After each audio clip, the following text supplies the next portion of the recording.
Are you ready to completely transform your body and your life?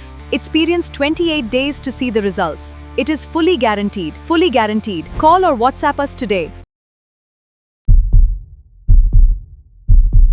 Origin body mind soul founder Jyotsna Teja గారు ఉన్నారు.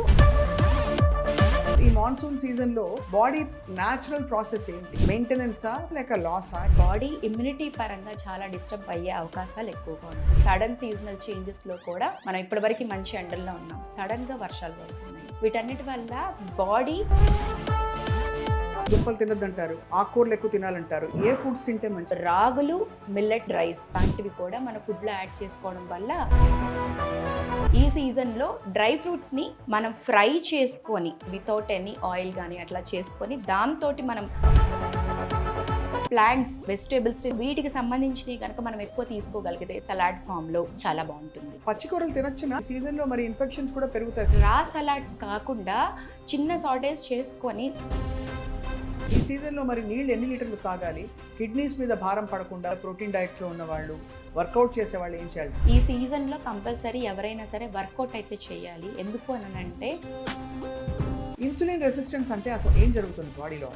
Insulin అనే ఒకటి మన pancreas నుంచి ప్రొడ్యూస్ అయ్యే, సో అది రిలీజ్ అయిన తర్వాత మనం తీసుకున్న ఆహారాన్ని సెల్ లోపలికి వెళ్ళేటట్లు ఒక గేట్ని ఓపెన్ చేస్తుంది. అదే ఇన్సులిన్ కనుక ఆ గేట్ ఓపెన్ చేయకపోతే టైప్ 1 డయాబెటీస్ కండిషన్స్లో ఏంటంటే అసలు ఇన్సులినే ప్రొడ్యూస్ అవ్వదు. ప్యాంక్రియాస్లో సెల్స్ డ్యామేజ్ అవుతాయి, ఇన్సులిన్ ప్రొడ్యూస్ అవ్వదు. మాన్సూన్ సీజన్లో ఈ డయాబెటీస్ ఎస్పెషల్లీ ఇన్సులిన్ రెసిస్టెన్స్ ఉన్న వాళ్ళు మామిడి పళ్ళు తినచ్చా లేదా? మామిడి పళ్ళలో మ్యాంగిఫెరా అనే ఒక ఫ్లెవనాయిడ్ ఉంటుంది, అది యాంటీ డయాబెటిక్గా పనిచేస్తుంది. నిజమా? నిజం. మరి మామిడి పండు తినద్దంటారు, భయపడతారు. నేను కూడా తినేటప్పుడు చాలా మితంగా తింటాను, బికాస్ దానిలో క్యాలరీస్ ఎక్కువ అని నాకు ఎవరో చెప్పారు. క్యాలరీస్ ఎక్కువే, కాకపోతే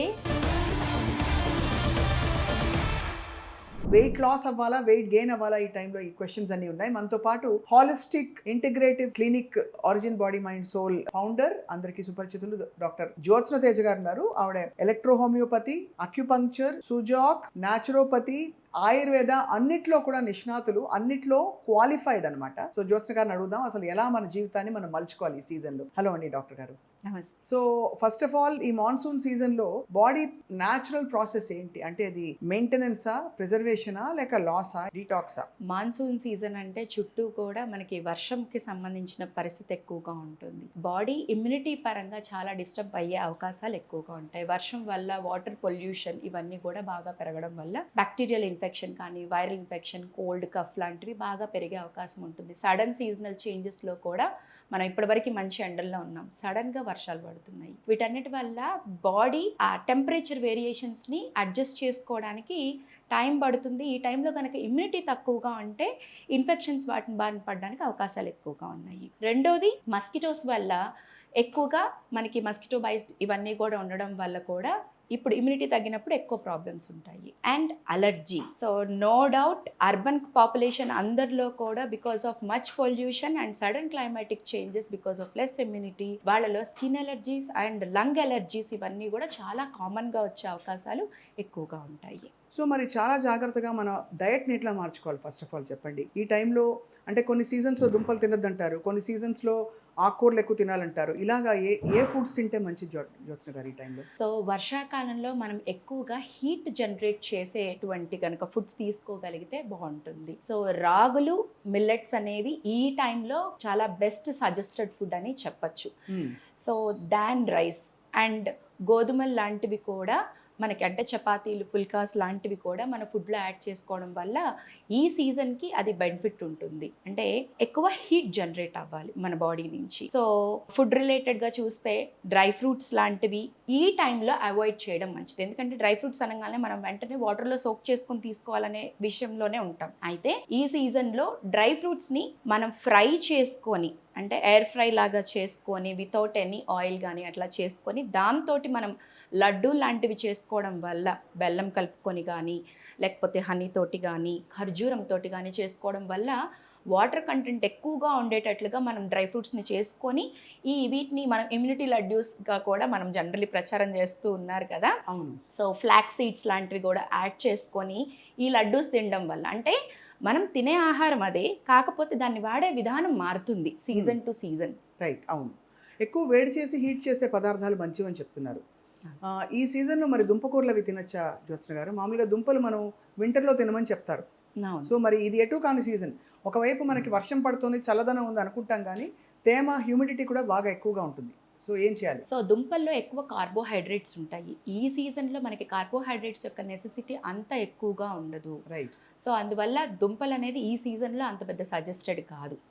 అండ్ వింటర్లో మనకి ఎందుకు దుంపలు తినమంటారు అని అంటే, ఆ టైంలో మనకి న్యాచురల్గా వచ్చే ఆకుకూరలు కానీ ఇట్లాంటివన్నీ కూడా క్లైమాటిక్ కండిషన్స్ వల్ల తక్కువగా ఉంటాయి. ఓల్డెన్ డేస్లో సిచ్యువేషన్స్ అవి. సో అందుకోసమని అవి తీసుకోకూడదు. మీరు వర్షాకాలంలో చూస్తే ప్రతి ఒక్క మొక్క కూడా చాలా ఆరోగ్యవంతంగా కనిపిస్తూ ఉంటుంది. సో ఆకుకూరలకు సంబంధించిన ఫుడ్స్ కనుక మనం ఎక్కువ కన్జ్యూమ్ చేయగలిగితే, ఈ సీజన్ కంప్లీట్లీ ప్లాంట్స్, వెజిటేబుల్స్ రిలేటెడ్గా ఉండే సీజన్. సో వీటికి సంబంధించినవి కనుక మనం ఎక్కువ తీసుకోగలిగితే సలాడ్ ఫామ్లో చాలా బాగుంటుంది. సలాడ్ ఫామ్లో కానీ పచ్చి కూరలు తినొచ్చునా? అంటే ఈ సీజన్లో మరి ఇన్ఫెక్షన్స్ కూడా పెరుగుతాయి, స్టమక్ ఇన్ఫెక్షన్స్. సో అందుకనే రా సలాడ్స్ కాకుండా చిన్న సాటేజ్ చేసుకొని లైట్గా ఉడకపెట్టేసి వాటిని తీసుకోవడం అనేది ప్రిఫరబుల్.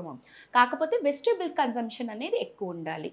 వాటర్ కంటెంట్ ఉన్న వెజిటేబుల్స్ కాకుండా డ్రై వెజిటేబుల్స్ ఉండే వాటిని కనుక మనం ఎక్కువ తీసుకోగలిగితే బెటర్గా ఉంటుంది. మరొక విషయం, ఈ సీజన్లో దాహం వేయదు మనకి. సహజంగా సమ్మర్తో కంపేర్ చేస్తే చాలా తగ్గిపోతుంది. ఈ సీజన్లో మరి నీళ్ళు ఎన్ని లీటర్లు తాగాలి? కిడ్నీస్ మీద భారం పడకుండా, ఒకవేళ ప్రోటీన్ డైట్స్లో ఉన్నవాళ్ళు, వర్కౌట్ చేసేవాళ్ళు ఏం చేయాలి? ఈ సీజన్లో కంపల్సరీ ఎవరైనా సరే వర్కౌట్ అయితే చేయాలి. ఎందుకు అని అంటే, బాడీలో water stagnation and lymphatic stagnation అనేది ఎక్కువ అవుతూ ఉంటుంది. సో దానివల్ల బాడీ కొంచెం భారంగా, కదలడానికి ఇబ్బందిగా కూడా ఉంటుంది. పెద్దగా ఈ సీజన్లో మనం చూడండి యాక్టివ్గా వర్క్ చేయడానికి అంత పెద్ద ఇష్టపడము. సో అందుకోసమని స్కిప్పింగ్ లాంటివి, జంపింగ్ జాక్స్ లాంటివి కనుక చేయగలిగితే, అంటే ఎక్కువ జంపింగ్ యాక్టివిటీస్ కనుక చేయగలిగితే మన జాయింట్స్లో వీటిల్లో ఉన్న లింఫాటిక్ స్టాగ్నేషన్, స్కిన్ కింద ఉన్న లింఫాటిక్ స్టాగ్నేషన్ మొత్తం అంతా కూడా డ్రైన్ అవుట్ అవ్వడానికి అవకాశం ఉంటుంది. అండ్ ఇవి తక్కువ పీరియడ్లో ఎక్కువ హీట్ జనరేట్ చేసేవి, మూమెంట్ ఎక్కువగా ఉండేవి. సో ఇవి ఈ టైంలో సజెస్టెడ్ ఎక్సర్సైజెస్ పరంగా. ఇప్పుడు డాక్టర్ జ్యోత్స్న గారు ఇంకొక విషయం అడగాలి. ఇప్పుడు ఈ టైంలో మనకి బాడీ కేర్ ఎలా ఉండాలి? మనకి మామూలుగా పురాతన కాలంలో మనకి అభ్యంగన స్నానాలు, తర్వాత ఈ డీటాక్స్కి మాన్సూన్ రిజ్యూనేషన్ అని కూడా మనం వింటూ ఉంటాం ఆయుర్వేదంలో. ఈ రిజ్యూవేషన్లో ఏమేమి భాగం అవుతాయి చెప్పండి? ఈ సీజన్లో వచ్చేటప్పటికి మనము ఇంట్లో చేసుకోగలిగినవి అయితే సున్నిపిండిలో దర్దాపుగా మనము బావంచాలు, ఖర్జూరాలు అండ్ శనగలు, పెసలు ఇట్లాంటివన్నిటిని కూడా, వట్టివేళ్ళు లాంటివి వేసుకొని, రోజ్ పెటల్స్ అన్నీ వేసుకొని వీటితోటి మనం ప్రిపేర్ చేసుకోగలిగితే చాలా మంచిది. అండ్ మోర్ ఓవర్ స్కిన్ ఇమ్యూనిటీని, స్కిన్ హెల్త్ని మెయింటైన్ చేయాలి అని అంటే, మనము పచ్చి పసుపుతో పాటుగా వైట్లో కూడా ఉంటుంది పసుపు. సో వైట్ పసుపుని కూడా మనం బాత్ పౌడర్లోకి కనుక యాడ్ చేసుకోగలిగితే మన స్కిన్ అనేది చాలా హెల్దీగా, సూపర్ఫిషియల్ లేయర్ అంతా క్లీన్గా అవ్వడానికి చాలా ఎక్కువ అవకాశాలు ఉంటాయి. రైట్. వైట్ పసుపు ఎక్కడ దొరుకుతుంది? వైట్ పసుపు మనకి జనరల్లీ ఈ దునుసులన్నీ అమ్మే షాపుల్లో ఉంటుంది. కాకపోతే పచ్చి పసుపు కాదు, పచ్చి పసుపు ఉంటుంది, దాంతో పాటుగా వైట్ లో కూడా ఉంటుంది పసుపు. సో డ్రై ఫామ్ లోనే మనకి దొరుకుతుంది. డ్రై ఫామ్ లో వైట్ టర్మరిక్ అంటే దొరుకుతుంది. పసుపు అంటేనే పసుపు కదా, రంగు కదా. సో అది తెల్ల రంగు, తెల్ల పసుపు అంటే చాలా విచిత్రంగా ఉంది, ఫస్ట్ టైం వింటాం. ఇది ఏం చేస్తుందండి శరీరానికి?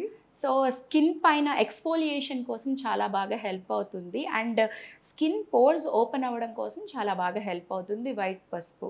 సో దీని గురించి నాలెడ్జ్ తక్కువగా ఉంది కాబట్టి చెప్పడం జరుగుతుంది. కాకపోతే ఏంటంటే పర్టికులర్లీ ఈ వైట్ పసుపు అనేది రైనీ సీజన్కి సజెస్టెడ్. డాక్టర్ జ్యోత్స్న తేజ గారు, ఇప్పుడు ఆబ్వియస్లీ ఈ మాన్సూన్ టిప్స్ అని మీరు చెప్పారు. ఫైనలీ మాన్సూన్కి సంబంధించి మాట్లాడుతున్న విషయంలో మనకి దోమల బెడద పెరిగిపోతుంది.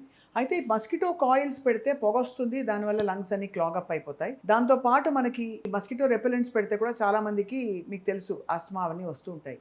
What is the best way mosquitoes రాకుండా మనం ఏమైనా చేయొచ్చాను? సహజంగా కర్పూరం, కొంతమంది అంటారు కర్పూరం స్మెల్కి రావని. సో ఈ సీజన్లో దోమల కోసం అని అంటే పర్టికులర్గా ఒక హర్బ్ గురించి చెప్పాలి. సిట్రునిల్లా అనేది అనమాట. సిట్రునిల్లా మనకి బయట ఇప్పుడు నర్సరీస్లో కూడా ఈజీ అవైలబిలిటీ ఉంటుంది.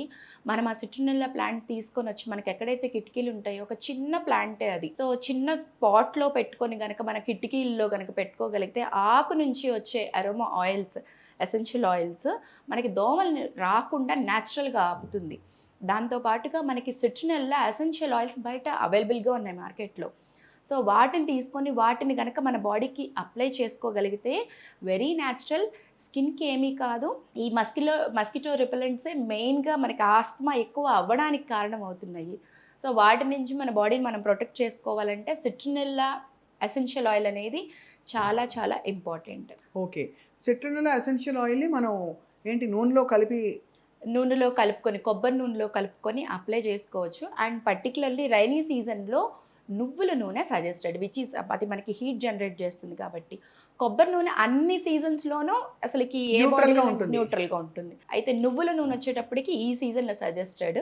సో నువ్వుల నూనె ఒక 10 పోర్షన్స్ తీసుకుంటే 1 పోర్షన్ ఆఫ్ సిట్రినల్ ఎసెన్షియల్ ఆయిల్ కలుపుకొని బాడీకి అప్లై చేసుకోవడం వల్ల స్కిన్ నరిష్మెంట్ ఉంటుంది, మస్కిటోస్ నుంచి కూడా మనం న్యాచురల్గా మనల్ని మనం కాపాడుకోవచ్చు. అండ్ డిఫ్యూజర్స్లో కూడా ఈ ఎలక్ట్రికల్ డిఫ్యూజర్స్ ఉంటున్నాయి కదా, వాటిల్లో కూడా సిట్రినల్ ఆయిల్ వేసుకోవడం వల్ల కూడా మనకి చాలా బెనిఫిట్ ఉంటుంది. జ్యోత్స్న గారు, ఐ థింక్ ఈ మాన్సూన్ సీజన్ ఏదేమైనా అందరూ ఫ్రైడ్ ఫుడ్స్ తినాలని ఇష్టపడతారు. అందరికీ ఈ సీజన్ బాగున్నప్పుడు మంచి చాయ్, సమోసా, అలాగే మంచి ఉస్మానియా బిస్కెట్స్ హైదరాబాద్లో అయితే, వాటితో పాటు వేరే ఇతర ప్రాంతాల్లో బజ్జీలు, బోండాలు, ఇలా రకరకాల. సో ఈ టైంలో మరి ఫ్రైడ్ ఫుడ్స్ ఇలాంటివి తింటే మంచిదంటారా? సో ఫ్రైడ్ ఫుడ్ తినడం మంచిదే, బట్ ఆప్షన్స్ని మనం మార్చుకోవాలి. అవి ఎక్కడి నుంచి వస్తున్నాయి అనేది మార్చుకోవాలి. ఎందుకనంటే టేస్ట్ బడ్స్ని కాదని ఎవరు ఏం చేయలేం కాబట్టి. సో ఫ్రైడ్ ఫుడ్స్లో కూడా ఇప్పుడు మనకి లోటస్ సీడ్స్ వస్తున్నాయి కదా, సో వాటిని మనం ఇంట్లోనే కొద్దిగా నెయ్యి వేసుకొని ఫ్రై చేయడం వల్ల తీసుకోవచ్చు. మఖానా, ఫుల్ మఖానా. సో వాటిని మనం ఆప్షన్ మార్చుకోవచ్చు. అండ్ పాప్కార్న్, జొన్నలతోటి గనక పాప్కార్న్స్ మనం ఇంట్లో చేసుకోగలిగితే ఇది బెస్ట్ ఆప్షన్. మనం బయట ఈజీ అవైలబిలిటీ ఉండేది పాప్కార్న్. సో ఆ పాప్కార్న్ బయట ఆప్షన్స్ వెతుక్కోవాలి అంటే మాత్రం popcorn is a best option. మనకి క్రంచీ టేస్ట్ ఉంటుంది, బాడీకి మంచిది, మనకి బాడీలో హీట్ కూడా జనరేట్ అవుతుంది, ఫైబర్ రిచ్. సో ఎటువంటి బ్యాడ్ ఆయిల్స్ తోటి అంటే రీయూజ్డ్ ఆయిల్స్ తోటి ఉండదు కాబట్టి మన లివర్ కూడా ఎప్పుడూ సేఫే. సో లివర్ సేఫ్గా ఉండడం అండ్ అలాగే రీయూజ్డ్ ఆయిల్స్ వాడకపోవడం అండ్ సాధ్యమైనంత వరకు బాయిల్డ్ పార్బాయిల్డ్ వెజిటబుల్స్ తీసుకోవడం ఈ సీజన్లో ఉత్తమం అని చెప్తున్నారు. అండ్ దీంతో పాటుగా మేమైతే మా దగ్గర యాంటీ ఆక్సిడీని ప్రమోట్ చేస్తూ ఉంటాం. ఒకసారి చెప్పండి యాంటీ ఆక్సిడీ, ఎందుకంటే ఈ టీలు చాలా మంచి చేస్తాయని విన్నాను. మీ దగ్గరకు వచ్చినప్పుడు కూడా చూశాను నేను, ఒక పెద్ద జగ్గులో మీరు అన్ని నానపెట్టి పెడతారు. సో యాంటీ ఆక్సిడీ అంటే మనకి మన స్పైసెస్ని అన్నిటినీ కరెక్ట్గా కనుక వాడగలిగితే మన ఇమ్యూనిటీ అనేది బాగుంటుంది. ఎందుకనంటే మనం ఇంట్లో వాడే స్పైసెస్, ధనియాలు, చెక్క, లవంగాలు, యాలకులు, వీటన్నిటిలోనూ గసగసాలు, వీటన్నిటిలోనూ మనకు కావాల్సిన సెలీనియం లాంటివి కానీ ఇట్లాంటి మైక్రోన్యూట్రియంట్స్, మెగ్నీషియం లాంటివి, ఇవన్నీ కూడా మనకు అక్కడ అందుబాటులో ఉంటాయి అన్నమాట. కాకపోతే మనం ఈ రోజున ఎక్కువ యూజ్ చేయట్లేదు. అందుకోసమనే మేమేం చేసాము అని అంటే ఇట్లాంటి సొంటితో సహా ఇలాంటి ఈ స్పైసెస్ వీటన్నిటినీ కూడా ఒక ప్రాపర్ ప్రొఫెషనెట్లో పౌడర్ చేసుకొని మేము వాటిని యాంటీ ఆక్సిడీగా ఇవ్వడం జరుగుతుంది. ఇది ఇమ్యూనిటీ బూస్టింగ్కి చాలా బాగా హెల్ప్ అవుతుంది మన బాడీ. అంతే కదా, ఇమ్యూనిటీ. సో మళ్ళీ ఒకసారి చెప్పండి ఏమేమి వేస్తారు స్పైసెస్? ధనియాలు, నట్మెగ్ వేస్తాము, చెక్క ఉంటుంది, గసగసాలు ఉంటుంది, సొంటి, జీలకర్ర, సో ఇట్లాంటి కొన్ని స్పైసెస్ తోటి. అండ్ సాఫ్రాన్ని కూడా యూజ్ చేస్తాము, ఎందుకంటే సాఫ్రాన్ మన బాడీకి చాలా మంచిది. పసుపు ఉంటుంది దీంట్లో. సో వీటన్నిటితోటి కలిపి మనము చేయడం జరుగుతుంది, అలాంగ్ విత్ పెప్పర్. దాంతో కూడా తోక మిరియాలని దొరుకుతున్నాయి. సో ఆ తోక మిరియాలు కూడా వీటిలో కలపడం వల్ల ఇంకా బెటర్ బెనిఫిట్ ఉంటుంది. అంటే మనకి దగ్గులు, జలుబులు, కఫాలు అవన్నీ రాకుండా ఉండడానికి. అండ్ చూడండి ఈ సీజన్లో ఇలాంటి వీటితోటి కషాయం లాగా చేసుకొని తాగితే మన బాడీకి చాలా కమ్మదనం వస్తుంది, చాలా మంచి రిలాక్సేషన్ కూడా వస్తుంది. ఇంకోటి నేను అడగాలి మిమ్మల్ని, మనకి కోవిడ్ అప్పుడు గుర్తుందా, ఒక టీ బ్యాగ్ ఒకటి చాలా ప్రమోట్ చేశారు, అన్ని స్పైసెస్ ఉండే టీ. దానివల్ల మనకి ఈ శ్వాసకోశ ఇబ్బందులు ఏమన్నా ఉన్న వాళ్ళకి కూడా తగ్గిపోతుంది, రాకుండా ప్రివెంట్ చేస్తుందని కూడా చెప్పారు.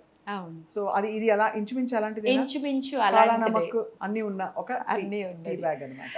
మనం ఏది కూడా కొత్తగా చేసేది ఏం లేదండి. మన ట్రెడిషనల్ సిస్టమ్స్లో ఏమున్నాయో వాటిని తిరిగి వాడుకలోకి పెట్టుకోగలిగితే మన ఆరోగ్యం బాగుంటుంది. చాలా బాగుంది జ్యోత్స్న తేజ గారు. డాక్టర్ జ్యోత్స్న తేజ గారితో ఇప్పుడు మనం చాలా కామన్ పాయింట్ ఒకటి మాట్లాడబోతున్నాం. ఇన్సులిన్ రెసిస్టెన్స్ విపరీతంగా పెరిగిపోతుంది. అదే మూల కారణం అయ్యి thyroid issues, weight gain issues, hyper tension, ఇంకా కొలెస్ట్రాల్ ఇష్యూస్ ఇంకా చాలా వస్తున్నాయి. సో అసలు ఇన్సులిన్ రెసిస్టెన్స్ వస్తే ఎలా కనుగొనాలి, వచ్చిన తర్వాత దాన్ని ఎలా రివర్స్ చేయాలి మాట్లాడదాం. డాక్టర్ జ్యోత్స్న గారు కరెక్ట్గా చెప్పానా? కరెక్ట్గా చెప్పారు. అది సో ఇన్సులిన్ రెసిస్టెన్స్ అంటే అసలు యాక్చువల్లీ ఏం జరుగుతుంది బాడీలో ఆ టైంలో? ఇన్సులిన్ రెసిస్టెన్స్ అంటే జనరల్లీ నాతోటి ఉన్న నా టీంలో కూడా అవగాహన ఉండట్లేదు. ఇన్సులిన్ అనగానే మేడం షుగర్ కాదు కదా, షుగర్ లేదు కదా అనే మాట వస్తుంది. ఇన్సులిన్ అనే ఒకటి మన ప్యాంక్రియాస్ నుంచి ప్రొడ్యూస్ అయ్యే ఒక హార్మోన్. సో అది రిలీజ్ అయిన తర్వాత అది మనం తీసుకున్న ఆహారాన్ని సెల్ లోపలికి వెళ్ళేటట్లు ఒక గైడెన్స్ ఇస్తుంది, ఒక గేట్ని ఓపెన్ చేస్తుంది. అదే ఇన్సులిన్ కనుక ఆ గేట్ ఓపెన్ చేయకపోతే మనం తిన్న ఆహారం బాడీ లోపలికి వెళ్ళదు, మనం చాలా వీక్ అయిపోతాం, లెథార్జిక్ అయిపోతాం. ఒక్క ఇన్సులిన్ రెసిస్టెన్స్ వచ్చింది అని అంటే it's a gateway to all the metabolic conditions. So type 1 diabetes కండిషన్స్లో ఏంటంటే అసలు ఇన్సులినే ప్రొడ్యూస్ అవ్వదు, ప్యాంక్రియాస్లో సెల్స్ డ్యామేజ్ అవుతే ఇన్సులిన్ ప్రొడ్యూస్ అవ్వదు. బట్ టైప్ 2 డయాబెటీస్లోకి వచ్చేటప్పటికి ఈ ఇన్సులిన్ అనేది ప్రొడ్యూస్ అవుతుంది కానీ సెల్ లోపలికి వెళ్ళదు, బయట బ్లడ్ లోనే సర్క్యులేట్ అవుతూ ఉంటుంది. సో ఇన్సులిన్ ఎఫెక్టివ్ గా ఇంపాక్ట్ చేయలేకపోతుంది, కాబట్టి షుగర్స్ రైజ్ అయిపోతున్నాయి, షుగర్ రైజ్ అయిపోతుంది. షుగర్ రైజ్ అవ్వడం అనేది ఒక సైన్ అండ్ సిమ్టమ్. సో అందుకోసమే దీనికి బ్లడ్ టెస్ట్లు ఉంటాయి. ఇన్సులిన్ ఫాస్టింగ్ అనే ఒక బ్లడ్ టెస్ట్ ఉంటుంది. అని హోమా అయ్యారా? కాదు, insulin fasting blood test plus FBS fasting blood test, ఈ రెండు తీసుకొని క్యాలిక్యులేట్ చేసేది HOMA IR. Okay. So HOMA IR డయాబెటీస్కి యాక్యురేట్ క్యాలిక్యులేషన్ అనమాట, నాట్ HbA1c. ఎందుకంటే చాలా మందికి HbA1c నార్మల్గా ఉండి, ఇన్ఫ్యాక్ట్ ఒక 4-5 నెలల క్రితం నాకు కూడా HbA1c ఎప్పుడు నార్మల్గా ఉంటుంది కానీ మైల్డ్ ఇన్సులిన్ రెసిస్టెన్స్ మొదలవుతోందని హోమా అయ్యార్లో బయటపడింది. అంటే అది కనుక కంటిన్యూ అవుతే ఎప్పటికో అప్పటికి డయాబెటీస్ గారి ప్రోగ్రెషన్ అయ్యే అవకాశం ఉంది. హోమా అయ్యార్ 2.5 కంటే లోపు ఉండాలి, అంతకంటే పైన ఉంది అని అంటే మనం ఏ రకమైన మెటబాలిక్ కండిషన్ కైనా రెడీగా ఉండాలి. అది థైరాయిడ్ అవ్వచ్చు, బీపీ అవ్వచ్చు, క్యాన్సర్ అవ్వచ్చు, ఏదైనా అవ్వచ్చు. కాకపోతే హోమా అయ్యార్ 2.5 to ఇంకా అంతకంటే పెరుగుతుంది అన్నప్పుడు మీకు వెంటనే సైన్స్ అండ్ సిమ్టమ్స్ ఏమీ కనిపించవు. అవును, right. So science and symptoms కనిపించినంత మాత్రాన మనం హెల్తీగా ఉన్నామా అని అంటే పెద్ద క్వశ్చన్ మార్క్.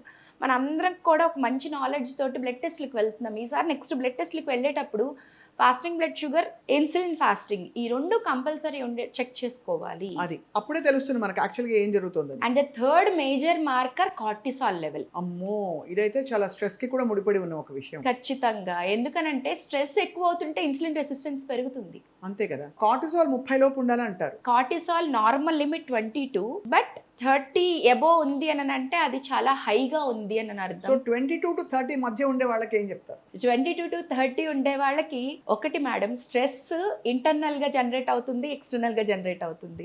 ఎక్స్టర్నల్ స్టిమ్యులస్ని మనం తట్టుకొని ఉండాలి అంటే మనం సిచ్యువేషన్స్ని మార్చలేం కాబట్టి బెటర్ గో విత్ అడాప్టోజన్స్. అడాప్టోజన్స్ అంటే మీరు మీ స్ట్రెస్కి అడాప్ట్ అవ్వడం కోసం, ఆ స్ట్రెస్ మీ సెల్ మీద, మీ ఇన్సులిన్ మీద ఎఫెక్ట్ అవ్వకుండా ఉండడం కోసం వాడే హెర్బ్స్నే అడాప్టోజన్ హెర్బ్స్ అంటారు. అందరికీ తెలిసిన అడాప్టోజన్, కాకపోతే ఇది అడాప్టోజన్ అనే విషయం తెలియదు. కామన్గా తెలిసిందే అశ్వగంధ. సో అశ్వగంధ అండ్ వెంటనే అందరూ కూడా సెక్షువల్ హెల్త్ గురించి అనుకుంటారు, బట్ నాట్. ఇది మన స్ట్రెస్ని మనము బాడీ మీద ప్రెషర్ పడకుండా ఉండడం కోసం చేసేది. సో ఇఫ్ ఎట్ ఆల్ ఎవరికైనా సరే కార్టిసాల్ లెవెల్స్ 18 కంటే ఎక్కువ అవుతున్నాయి అని అంటే అశ్వగంధ తీసుకోవడాన్ని స్టార్ట్ చేయొచ్చు. అండ్ దీంతో పాటుగా జిన్సెన్, రోడియోలా ఇలాంటివి హెర్బ్స్ అన్నీ కూడా మనకి అడాప్టోజన్స్గా హెల్ప్ చేస్తాయి. ఇవి కెమికల్స్ కాదు, న్యాచురల్ హెర్బ్స్. అవి మన బాడీకి చాలా మంచిది. ఇవి ఇన్సులిన్ మీద అసలుకి పెరగకుండా కూడా ఇవి ఫస్ట్ లైన్లో డిఫెన్స్ చేస్తాయి. నేరేడు పళ్ళు ఫర్ ఎగ్జాంపుల్ డయాబెటీస్కి మంచిదని అలా వచ్చేసింది. అలాగే కాకరకాయ చాలా మంచిదని. ఏం జరుగుతుంది? నిజంగా ఇది తీసుకోవడం వల్ల మంచి జరుగుతుందా? ఎస్, దీంట్లో ఉన్న ఫ్లేవనాయిడ్స్ మన ఇన్సులిన్ని రెసిస్టెన్స్ అవ్వనివ్వకుండా చేస్తాయి, సెల్ లోపలికి ప్రాపర్గా ఎంటర్ అయ్యేటట్లు చేస్తాయి. సో అందువల్ల ఈ న్యాచురల్గా దొరికేవి సీజనల్గా భగవంతుడి సృష్టి ఈ వర్షాకాలంలో నేరేడు పళ్ళను ఎక్కువ పెట్టారు. సో మనకి viral properties, anti viral properties కూడా ఎక్కువగా ఉంటాయి అన్నమాట నేరేడు పళ్ళలో. యాంటీ డయాబెటిక్ ప్రాపర్టీస్ ఉంటాయి కాకరకాయలో కూడా. కాకపోతే ఇవి పచ్చివి తీసుకోవాలి అని అంటే, ఫ్రూట్ విషయం పక్కన పెడితే వెజిటేబుల్ విషయానికి వస్తే, పచ్చివి తీసుకోవాలి అని అంటే దాని మీద ఎన్ని రకాల కెమికల్స్ ఉంటున్నాయి. సో పచ్చివి తీసుకునే ముందు ఫస్ట్ వాటిని మీకు అవకాశం ఉంటే ఓజోనేటర్స్ ఉంటాయి. ఓజోనేటర్ ఒక చిన్న మషిన్ ఉంటుంది. దాన్ని తీసుకొని ప్రతి వెజిటేబుల్ని, ఫ్రూట్ని ఆ ఓజోనేటెడ్ వాటర్లో కనుక కొంచెం సేపు ఉంచితే మ్యాక్సిమం ఫెర్టిలైజర్స్ అన్నీ కూడా వెళ్ళిపోతాయి. సో అది చెయ్యకుండా, లేకపోతే కనీసం ఒక 2 to 3 hours నీళ్ళల్లో, ఉప్పు వేసిన నీళ్ళల్లో కాకరకాయని పెట్టకుండా మనం డైరెక్ట్గా వాడడం వల్ల మనం ఇంకా కొన్ని రకాల సమస్యల్ని కొని తెచ్చుకున్నట్లు అవుతుంది. ఈ ఫర్టిలైజర్స్ మన లివర్ మీద ఇంకా లోడ్ పెంచుతున్నాయి. సో అందువల్ల తీసుకోవడం మంచిదే, కానీ ప్రాపర్గా కేర్ తీసుకుంటూ తీసుకోవడం అనేది ఇంకా అవసరం. ఇంకా అఫ్ కోర్స్ ఇప్పుడు ససేషన్ మామిడి పళ్ళు కంటిన్యూ అవుతున్నాయి. ఇంకో ఐ థింక్ మనకి ఇప్పుడు డిసెంబర్ దాకా కూడా మామిడి పళ్ళు వస్తాయి. బట్ అట్లీస్ట్ ఇంకో 2-3 నెలలు అయితే ఇప్పుడు వచ్చిన పంట కోత అంతా మామిడి పళ్ళు. మరి మాన్సూన్ సీజన్లో ఈ డయాబెటీస్ ఎస్పెషలీ ఇలాంటి ఇన్సులిన్ రెసిస్టెన్స్ ఉన్న వాళ్ళు మామిడి పళ్ళు తినచ్చా లేదా? ఎస్, చాలా మంచి క్వశ్చన్ ఇది. ఎందుకనంటే మామిడి పళ్ళలో మ్యాంగిఫెరా అనే ఒక ఫ్లెవనాయిడ్ ఉంటుంది. అది యాంటీ డయాబెటిక్గా పనిచేస్తుంది. నిజమా? నిజం. మరి మామిడి పండు తినొద్దంటారు, భయపడతారు. Yes. నేను కూడా తినేటప్పుడు చాలా ఇన్సులిన్ రెసిస్టెన్స్ ఉన్నా లేకపోయినా చాలా మితంగా తింటాను, బికాస్ దానిలో క్యాలరీస్ ఎక్కువ అని నాకు ఎవరో చెప్పారు. ఎస్, క్యాలరీస్ ఎక్కువే. కాకపోతే మీరు మామిడి పండు తినేటప్పుడు స్కిన్తో తింటారా, స్కిన్ లేకుండా తింటారా? మామూలుగా స్కిన్ లేకుండానే తింటాము. ఒకవేళ రసాలైనా కూడా స్కిన్తో తిన్నట్టున్నా కూడా స్కిన్ అయితే తినం. ఎస్, అది మేజర్ మిస్టేక్. ఒక 30 years బ్యాక్ ఎవరినైనా అడగండి మామిడి పండు ఎలా తింటారు అని అంటే తొక్కతోటి తింటారు. Skin అంటే లేకుండా తొక్కని అలా బంగినపల్లి మామిడి పళ్ళు అయితే కోసి తొక్కతో పాటు తినేస్తారు. తినేసేయచ్చు. ఇప్పుడు ఈ కార్బైడ్ వేసి పండించడం, పైన రకరకాల పెస్టిసైడ్స్ యాడ్ చేశారనే ఒక భయంతో తొక్కలు తినట్లేదు ఎవరు, ఏ తొక్క తినలేదు. ఏ తొక్క తినట్లేదు. కాకపోతే మామిడి పండు తినాల్సిన తీరు మాత్రం అదే. సో అందుకోసమనే నేను ఇందాక కాకరకాయ చెప్పిన ఇదేనండి, ఒక 2-3 hours వాటర్లో వేసుకోండి, లేకపోతే ఓజోనేటెడ్ వాటర్లో పెట్టుకోండి. తొక్క లేకుండా తినడం వల్ల మనకి షుగర్ లెవెల్స్ పెరుగుతాయి. మీరు తొక్కతోటి తినడం వల్ల దాంట్లో ఉండే ఫైబర్ రిచ్, మ్యాంగనీస్ ఇవన్నీ కూడా మన బాడీకి చాలా బాగా హెల్ప్ అవుతాయి. అండ్ మామిడి పండు సీడ్ ఉంటుంది కదా, ఆ సీడ్ కూడా యాంటీ డయాబెటిక్గా పనిచేస్తుంది. అండ్ మూడోది, ఈ వర్షాకాలం, ఈ మాన్సూన్ సీజన్ కొంచెం ఈ టైంలో ఏమవుతుందని అంటే కాయ మొత్తం అంతా అయిపోయిన తర్వాత లేత పూత స్టార్ట్ అవుతుంది కదా ఈ సీజన్ తర్వాత. ఆ లేత పూతని కనుక మనము టీ లాగా చేసుకొని తాగగలిగితే ద బెస్ట్ యాంటీ డయాబెటిక్ అని చెప్పచ్చు ఇది టీ. సో మామిడి పండు మనకు అన్ని రకాలుగానే హెల్ప్ అవుతుంది. కాకపోతే మనం ఎలా తీసుకుంటున్నాము అనేదే పెద్ద question mark. Thank you so much అండి.